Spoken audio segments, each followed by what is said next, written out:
So, yun guys. At tayo, nabusog ako sa pagkain namin. Nasa kwarto tayo. Nasa kwarto tayo guys. Yan. Guys. Nabusog ako sa kinain ko. Yan, nilamig ako.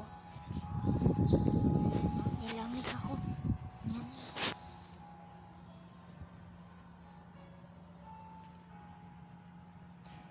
Guys, gusto ko lang kumain eh.